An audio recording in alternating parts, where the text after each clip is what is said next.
Everyone, today I'm going to be doing another video for you guys talking about a primary arms optic. This one just happens to be their 2X fixed prism sight. Now, you guys know I've tested out the Cyclops, which is their 1X prism sight, and you probably remember in that video, if you remember that video, that I said that I'm not a huge fan of the fixed power prism sights. And I'm going to definitely dig into this one, but before we get into this one, I want to give you my biases towards the fixed magnification prism sights. And one of the first nice optics I got was a fixed 3-power optic for an AR-15, my first AR-15, and I found that it was never the right magnification. It was either too much magnification for stuff close in, or too little magnification for engaging longer distances. So I was really interested to see how the 2X prism sight worked out from Primary Arms after messing around with their 1X Cyclops, which I liked a lot. And I have to say that this thing was pleasantly surprising. Now, I'm not the first person to have a video out on this, so if you want my general opinion, it's very positive. So if that's all you need to know, I guess do with that information what you will. But if you want to see me qualify that statement and go a little bit more in depth about my overall opinions on this thing, definitely stick around. Now I'm coming back in time real briefly because I got to the end of the video and realized I didn't mention it. Full disclosure, I did not pay for this optic. This was actually provided at no cost by Dimitri over there at Primary Arms for me to review. So take that for what it is. In my opinion, you're still getting my genuine opinion, but it's worth you knowing that information so you can gauge that however you will. So real quick, I want to run through the features of this thing. Like I said, it is a fixed 2-power prism sight. It does have, I think it's a full 11 levels of brightness, so it goes all the way to 11, which is obviously brighter than 10. You have your windage and elevation knobs, which don't have the little lanyard, which I actually am growing to appreciate. The lanyard always just seems to get in the way. The caps can also be used to adjust the turrets up and down, so you don't need to have a coin or a screwdriver or anything like that with you. And then it uses a mini ACOG base. So the mini ACOG base means I can use something like this Midwest Industries mount on the side of the Century Arms Visca here, or you can mount it to any other mini ACOG mount you want to mount to any other type of rifle that you want. So the number of options for mounting is pretty limitless right now. One of the biggest features of this thing is its ACSS reticle. Now, again, I've done a lot of reviews of Primary Arms optics, and I will have said and will continue to say that the ACSS reticles are the best reticles on the market, bar none. Dimitri is a wizard when it comes to reticles and figuring out how to make it as put as little effort on the part of the shooter to get hits as possible, and this is no exception. This is a very well thought out reticle that is still very usable both close in and at longer distances. So I want to go ahead and show you what this reticle looks like here now on the screen, and you can see that we have a nice big horseshoe which also illuminates when you turn on your illumination. That is going to help aid in fast target acquisition at close-in targets, as well as increase contrast in later afternoon like it is right now, or early morning targets. Really helps kind of separate the reticle from what it is you might be looking at. And then the chevron tip there in the middle of the horseshoe gives you a nice infinite aiming point, so it's a much more precise point than a dot or even just a crosshair. You get that nice point, which once you have zeroed is a very precise aiming method, and has helped me shoot some surprisingly nice groups out of this AK. Now, whether you get the 7.62x39/300 blackout reticle or whether you get the 5.56 reticle, the different holdovers are going to be a little bit different because obviously the bullet trajectory is a little bit different, but you also have your holdovers for the various distances out there, and underneath all that you have your range estimation with both foot to head markers and shoulder to shoulder markers. So again, you not only get the fast target acquisition with those the horseshoe, the reticle, and the holdovers, you also have your ranging ability, which the ACSS is well known for in this reticle as well, all in a very compact package that I don't think is too busy for the shooter. Now, one thing I forgot to mention when talking about the features of this thing that I think was probably the biggest surprise to me was the battery power of this thing and the brightness of this thing. So first of all, we all know the phrase daylight bright. Some people will argue one thing is daylight bright, something else isn't. It's hard for me to gauge daylight bright because what's daylight bright here in the Pacific Northwest is going to be probably different than what's daylight bright down in Arizona. But I would say that this is probably the most daylight bright of any of the optics that I've used so far. It is definitely very bright on 11. And one of the coolest things that this thing did, which is probably the first time I've seen it on a rheostat brightness adjustment optic, is that this thing shakes awake. So with a 20,000 hour battery life, depending on what battery setting you leave it on. So that's 2 years, more than 2 years of battery life on a single battery, depending on what brightness setting you have it on. So basically, if I keep this thing steady, and I'm never going to do just freehand like this, it'll turn itself off if you have it in your safe, if you have it, you know, next to your bed, whatever you want to do with it, it's going to shut itself off. And as soon as you touch it to move it, it's going to immediately turn itself back on to that same brightness setting. So that is an awesome, awesome feature that, again, you don't typically get in optics of this nature. And if you're like me, you leave batteries on all the time and you burn through them, that's not going to be a concern with this.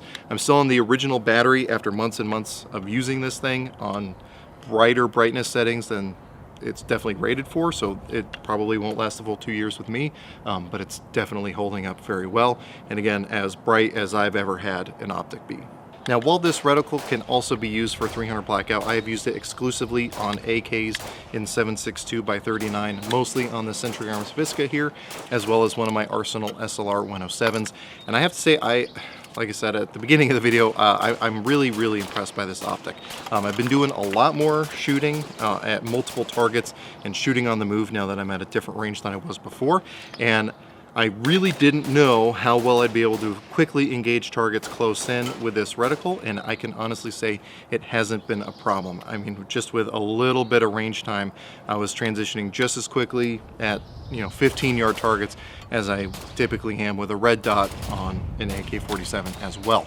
So really no issue there. And then shooting out to about 200 yards, which I was going to try to get footage of earlier through the optic, but my camera setup wasn't quite ideal for that. But I can very easily and consistently hit targets at 200 yards. Unfortunately, that's as far as I've pushed this thing. I would like to push this thing further. It's just things haven't panned out this year as well as I think all of us would have liked. So some of those plans fell through. But suffice to say, at 200 yards, this thing will definitely do the job.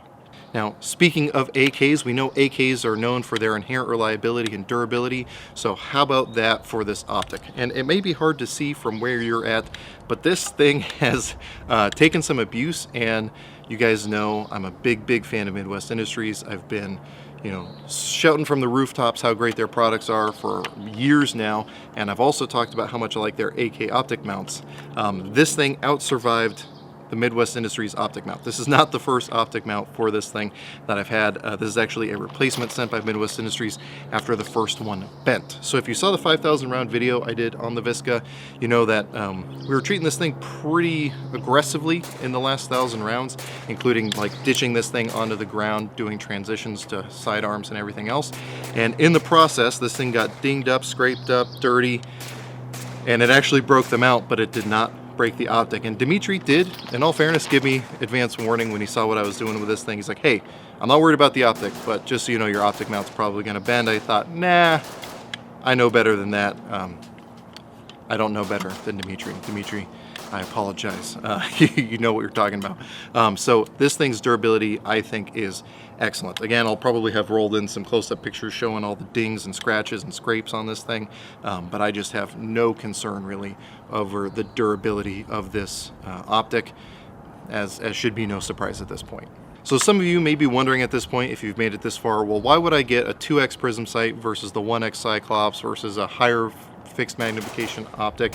And it really just comes down to what you're going to be using this for predominantly. So if you're going to be doing 3-gun where 50 yards is your furthest engagement, I would say the 1x Cyclops is excellent.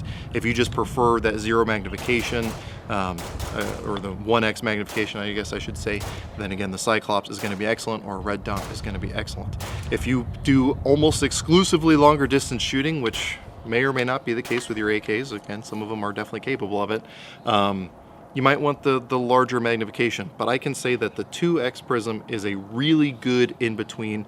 Again, everything from 25 yards out to 200 yards and definitely beyond. You just get that extra level of precision that you don't get with a 1X without having that really sunk in field of view that you would on, say, a 5X or a 4X fixed Prism sight. And I think it's also worth mentioning, if you've probably seen, Grand Thumb did a video on these guys, and one of the things he mentioned is the field of view, and that field of view I think is definitely what helps aid this thing in its transitions on close in targets. It's a surprisingly large field of view for a fixed power Prism sight, and again, it just lets you get a real good idea of what's going on in front of you. Again, at a low enough magnification that I can still easily shoot both eyes open and have an even better lay of what's going on ahead of me, and again, better situational awareness, better target to target transitions, etc., etc. So as it's getting darker here, I'm going to go ahead and wrap up my thoughts on this thing. If you're looking for a really good quality fixed Prism sight that is going to aid in a little bit more of your intermediate engagement distances, I really think that this 2X Prism sight is worth looking at. Or if you are like me and you have astigmatism, or possibly worse astigmatism than I do, and you just have a real hard time with red dots, that's where these Prism sights really shine. And again, you can still use it close in, you can still use it further out, and I think it almost just looks like a Russian optic. There's something about that that looks right on an AK-47, but of course you can put this on an AR and it works just as well in that, guys, as we've seen from other people here on YouTube. Is it going to be for everybody? No. Some people are going to prefer your 1X or your just standard red dot. Some people are going to want more magnification. But if you're kind of in that in-between mode and you always want a little bit more than a red dot but not quite a low power variable, I just think that this is a really good option that will withstand whatever abuse you can put it through, or at least whatever abuse I can put it through. So if you have any questions, comments, or concerns, go ahead and throw those in the comment section down below. If you have experience with these things, definitely let me know as well, or any other primary arms optics for that matter. I've just been a really big fan. They've really earned my trust over the years. I've got well over a dozen primary arms optics, and I've yet to have an issue, even though I've had issues with the mounts that they're attached to. I also want to say thanks to my patrons for making a video like this one possible. Their contributions directly relate to the amount of ammo and time I can dedicate to the range, to being able to put rounds through optics like this and get these things tested. So because of that, I post all my content over there early. We are going to hopefully start doing question and answers over there again soon, along with doing live streams and all that kind of stuff. So if any of that sounds interesting, or you just want to be financially supportive of the channel, I definitely appreciate that, and I would definitely recommend checking out my Patreon, links down below. But anyway, with all that being said, as always, I hope you got something out of this video, and I really appreciate you watching.